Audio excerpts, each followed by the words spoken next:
estimados médicos residentes. El día de hoy tenemos como invitada a la doctora Susan Samalvides. Ella es neuróloga pediatra, quien nos brindará la capacitación en el tema crisis febril. Muchas gracias por la invitación. Bueno, el título es crisis febril, pero quería acotar que con respecto al término, muchas veces en bastante literatura latinoamericana sobre todo, se encuentra el término convulsión febril. En realidad, el término pues viene de la traducción fever seizures, que quiere decir crisis, más que convulsión, porque la convulsión en realidad son movimientos tónico-clónicos en la mayoría de los casos, o en todo caso motores, y de hecho las crisis epilépticas no necesariamente van a ser motores, como vamos a ver después. Entonces el término correcto es crisis febril. Este es un caso clínico. Vamos a un paciente de 2 años de edad que presenta movimientos generalizados tónico-clónicos de 5 minutos de duración y que cuando llega a la posta médica con una temperatura de 39 grados centígrados.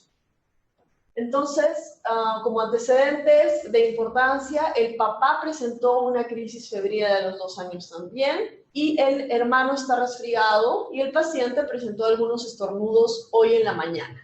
Cuando llega a la posta estaba somnoliento, pero cuando le bajan la fiebre, mejora y ya está sonriente. Entonces la pregunta sería, ¿qué consideran o cuál es el diagnóstico que consideran en este caso? ¿Se puede interactuar con la gente o es un poco complicado? De repente nadie se anima a considerar qué diagnóstico podría ser.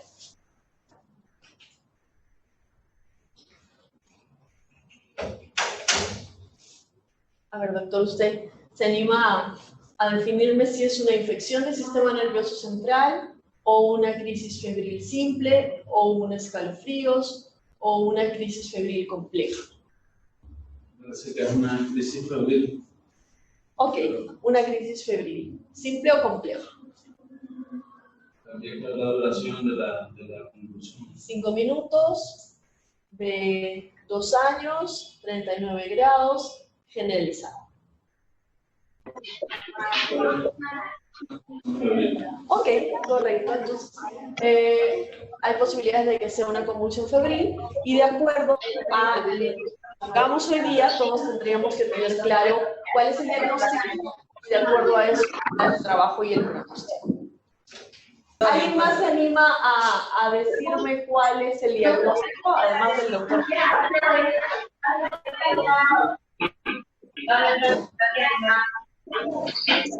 Ok, bueno, como no se les escucha, vamos a considerar que pues la mayoría considera crisis febril, ¿sí? En todo caso vamos a definir los diagnósticos y luego de la exposición vamos a poder estar más seguros del diagnóstico y qué es lo que tenemos que hacer. Respecto a qué es lo que tenemos que saber previamente a eso. Previamente tenemos que saber algunos términos, tanto de epilepsia como de crisis epiléptica. Crisis epiléptica, ¿qué cosa es? Es la ocurrencia transitoria de signos y síntomas debido a una actividad neuronal excesiva, hipersincrónica a nivel cerebral. Entonces, una vez establecida la definición o la fisiopatología de una crisis epiléptica, ya podemos decir qué tipos podría tener la crisis epiléptica. La clasificación de las crisis actual, que es del 2017, lo publicado por Fisher en la revista de epilepsia, gracias a la colaboración de la gente de la ILAE, que es las siglas en inglés de Liga Internacional contra la Epilepsia, que es quienes, digamos que estandarizan y los que deciden respecto a los términos de epilepsia. Entonces ellos consideran que actualmente las crisis pueden dividirse en de inicio focal, cuando hay una descarga normal hipersincrónica en un solo foco, cuando es generalizado, cuando es en ambos hemisferios, y desconocido es cuando no se sabe si inició en un solo foco del cerebro o fue generalizado desde el inicio. Y dentro de la categoría de generalizadas tenemos a las motoras, dentro de ellas las más frecuentes, las tónico-clónicas generalizadas, y las no motoras como ausencias, entre otras. ¿Por qué es importante definir esto? Ya conoceremos un ratito después por qué es importante. Entonces vemos que la clasificación básica actual de la ILAE en el 2017 estableció crisis focales, generalizadas y de inicio desconocido o no clasificadas también.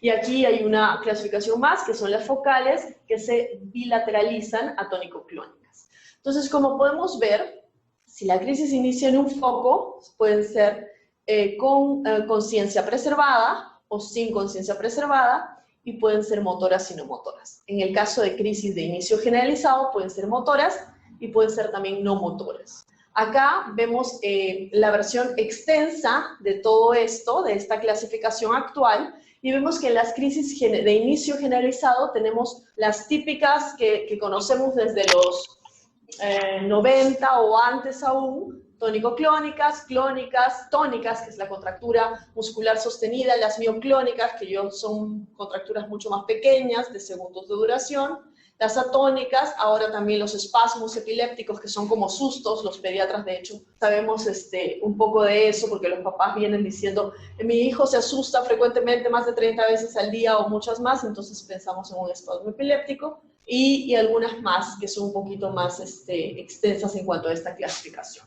Entonces, lo que tenemos que tener claro es que las crisis pueden ser focales, iniciados en un solo foco del cerebro, y generalizadas, y también de origen desconocido. Entonces, ¿por qué es importante conocer esto? Porque ya vamos a ver en cuanto a la definición de crisis focales, nos va a permitir definir si es crisis febril simple o compleja. El término crisis febril se definió o se estableció desde 1978-79 por Nelson y Livingston respectivamente. Es la causa más frecuente de emergencias neurológicas en niños menores de 5 años, lactantes y niños pequeños. Igual en consultorio es una causa bastante frecuente en el consultorio de neurología también. En cuanto a la epidemiología, tenemos que saber que ocurre en 2 a 5% de los niños, es decir, bastante frecuente otra vez. El pico de incidencia es de 1,5 años a 2 años.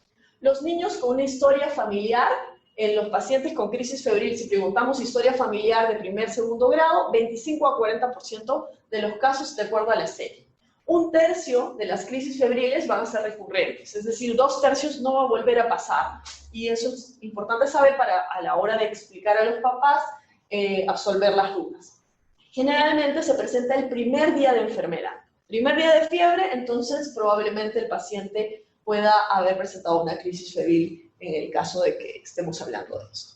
¿Cuál es la definición de crisis febril? En el 93, la ILAE publicó en la revista de epilepsia que una crisis febril es una crisis epiléptica, pero que ocurre en niños mayores de 1 mes asociadas a una enfermedad febril en ausencia de infección del sistema nervioso central o de algún trastorno hidroelectrolítico en niños sin antecedentes de crisis afebriles previas. Entonces acá en el 93 establecen ya una edad de inicio, límite, pero no una edad en el límite superior, ¿no es cierto? Luego, ya en el 96, la Asociación Americana, la Academia Americana de Pediatría establece un tiempo máximo, de 6 meses a 60 meses, es decir, de 6 meses a 5 años. Este es un fenómeno que se produce otra vez en niños lactantes e infantes, asociado a fiebre, y en estos niños no van a tener infección del sistema nervioso central, ni trastorno metabólico, ni tampoco antecedentes de crisis afebril. ¿Cuáles son los tipos o la clasificación de las crisis febriles? Las crisis febriles pueden ser simples o complejas. Tiene que tener, para ser simple, estas características: ser menor de 15 minutos, ser generalizada y ser única en 24 horas. Si es que no cumple alguna de las características, inmediatamente pasa a ser compleja. Es decir, si la crisis es prolongada y dura más de 15 minutos, crisis compleja. Si la crisis es en un solo foco, es decir, por ejemplo, si vemos un síntoma, un signo clínico de movimientos clónicos en el brazo derecho o en el brazo izquierdo, entonces consideramos que probablemente la descarga hipersincrónica normal que estábamos señalando es en una parte, ¿no?, del músculo. Si es en el caso del izquierdo sería el músculo derecho, motor, entonces es focal, hay un foco. Y si es que es recurrente, es decir, se repite más de una vez en 24 horas, ¿no?, o más de 2 veces en 24 horas, si se repite. Entonces, ¿por qué es importante definir si la crisis febril es simple o compleja? Esto es súper importante y por eso hablábamos de la clasificación al inicio de las crisis en general. porque va a tener implicancias pronósticas. Pues la mayoría de los estudios señalan que el riesgo de que tenga crisis afebril el paciente, es decir, que tenga más de 2 episodios afebriles, eso se denomina epilepsia. Entonces, el riesgo de que tenga crisis afebril en un paciente con crisis afebril siempre es 1 a 2%, que es lo mismo de la prevalencia que tenemos para epilepsia en general, 1 a 2% de la población, es un poquito más nada más. Si es que el paciente tiene una crisis febril, entonces lo más probable es que no tenga epilepsia en un futuro o tenga la misma probabilidad de que cualquiera puede tener epilepsia. En cambio, en el caso de las crisis complejas, crisis febriles complejas, la posibilidad de que finalmente el paciente tenga epilepsia, o sea, crisis afebriles recurrentes, es mucho más alta, de 5 a 10%. Y por eso es muy importante diferenciar. ¿Cuáles son los factores de riesgo? Una crisis febril, por definición, es un fenómeno dependiente de la edad, ¿no es cierto? Relacionado con una vulnerabilidad del sistema nervioso central en desarrollo, o sea, hasta los 5 años, sobre todo, para los efectos de la fiebre, en combinación, obviamente, a una susceptibilidad genética del paciente, porque no todos los niños van a ser crisis febriles. Aparte de la edad y la fiebre, hay otros factores implicados en los diferentes trabajos de investigación. Uno de ellos es las infecciones virales en comparación con las bacterianas. Es más frecuente encontrar un paciente con crisis febril que tenga una causa viral que bacteriana. La reciente vacunación, sobre todo de DPT y SPR, y el antecedente familiar de crisis febril de primer grado, sobre todo. Entonces vemos que los factores de riesgo son múltiples. Está relacionado con la edad, con la fiebre, con infecciones, sobre todo virales, con las vacunas mencionadas y con una susceptibilidad genética. Este es un trabajo interesante que recopiló todos los trabajos de investigación asociados a crisis febril a los genes. Y como vemos, por ejemplo, hay un gen importante implicado, que es el gen de la subunidad alfa asociado con el canal de sodio. Y acá hay otro, que es el de la interleuquina 1 beta. Estos, como vemos, tienen un número, en el caso de acá, de 3 y de 5 respectivamente, de asociación positiva con este gen con crisis febril. Después, de acuerdo a los diferentes trabajos de investigación, también tenemos una población más susceptible afectada. Los caucásicos, como vemos acá, tienen una probabilidad más baja, 35%, en comparación con 63% de los asiáticos, Taiwán, China, Corea, Japón, porque vamos a encontrar a familias con alteración del gen, de varios de los genes implicados en esta población asiática. Luego tenemos acá, en este mismo trabajo, que estudian, como vemos, una serie de genes relacionados, genes asociados a la respuesta inmune, asociados al canal de sodio y otros canales, asociados a algunos receptores, como el GABA, y algunos otros genes. Ahora, las infecciones virales son la causa más frecuente de crisis febril, de 12 a 78% según las diferentes series. Y dentro de los virales, el virus herpes-6 es el más frecuentemente asociado en diferentes trabajos, tanto en Europa como en Estados Unidos. Y hablan de 1/3 de los casos en total, es decir, es bastante frecuente. Y seguidos de virus de la gripe, parainfluenza, adenovirus y otros virus, ¿no? Otra vez, las infecciones virales son las más frecuentes.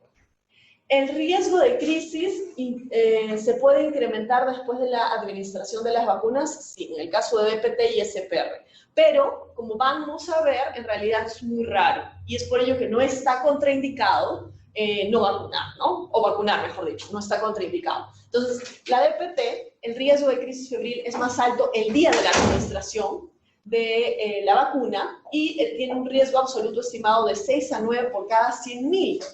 En el caso del SPR, el riesgo de hacer crisis febril con esta vacuna es superior, sobre todo a partir del día 8 o al día 14 después de la vacunación, y el riesgo absoluto todavía es más raro que el DPT, que es de 25 a 34 por cada 100 minutos. Ok, bueno, este es el esquema de vacunación al cual tenemos que tener bastante cuidado, es decir, si un paciente ya ha presentado crisis febriles por la vacunación, entonces tomar en cuenta la posibilidad de recurrencia. Con respecto a la fisiopatología, hasta ahorita no se sabe exactamente, todo es controversial, pero se considera que En primer lugar, hay una elevación de la temperatura que afecta a los canales iónicos y esto hace que haya un aumento de la actividad neuronal y esta actividad se produzca una actividad anormal, hipersincrónica, que habíamos comentado que puede generar crisis epiléptica.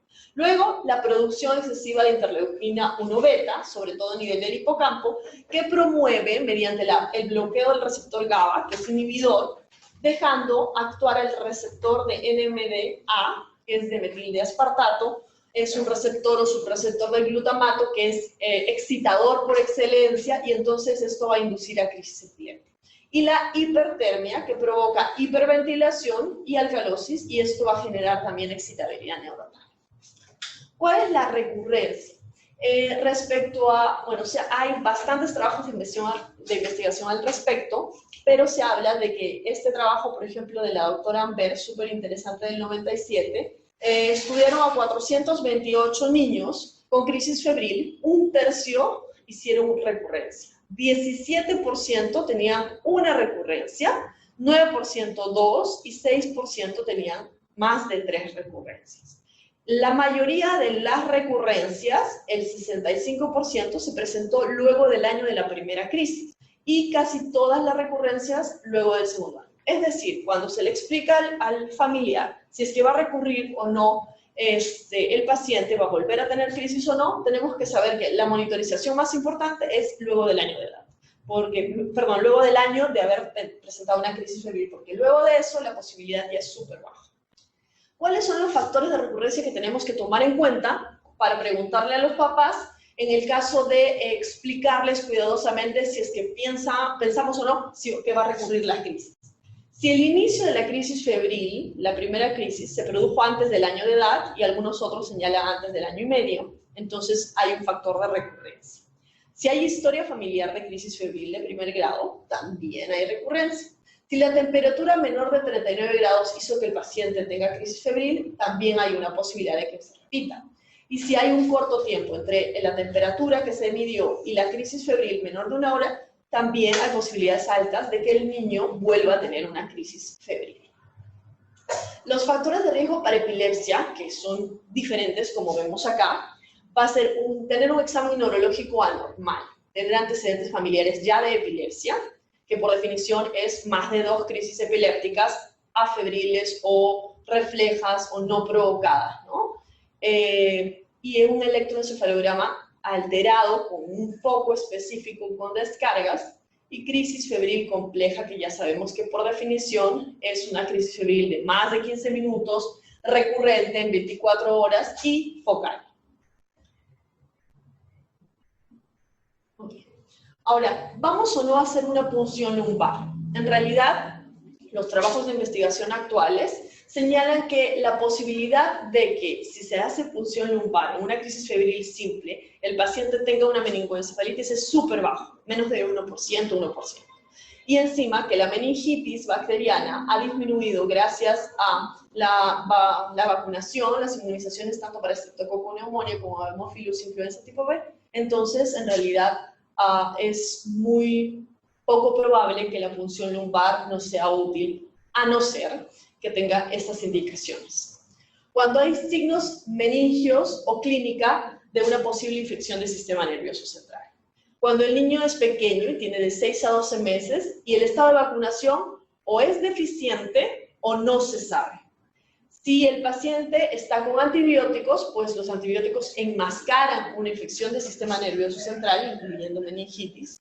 Si la crisis febril es después del segundo día de enfermedad, porque como comentábamos, lo más frecuente, si es una crisis febril simple, el paciente tiene que haber presentado crisis ni bien haya tenido fiebre, el primer día de enfermedad.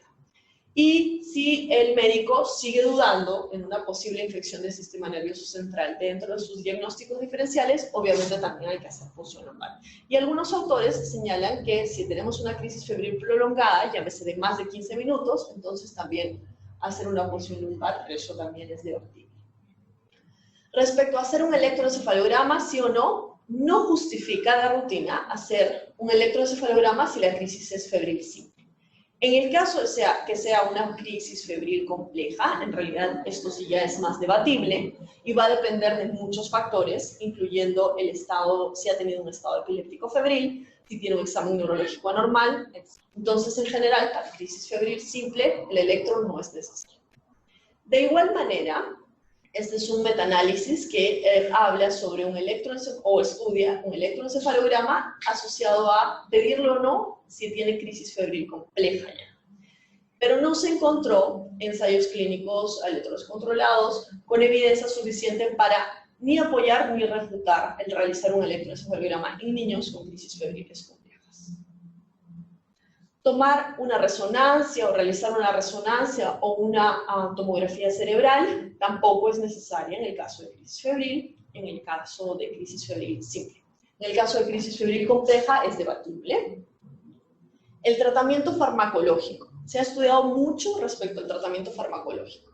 Dar o no antipiréticos en un paciente que ya presentó una crisis febril. Dar benzodiazepinas de manera intermitente. Dar fenobarbital o ácido valproico todos los días para prevenir la crisis. Entonces, esto es un metaanálisis que habla en general del tratamiento para estado epiléptico en niños y en adultos, y se ha observado que el midazolam bioral y el midazolam intranasal son tan efectivos como el diazepam vía endovenosa para el estado epiléptico, y el midazolam bioral es superior que el midazolam intrarrectal.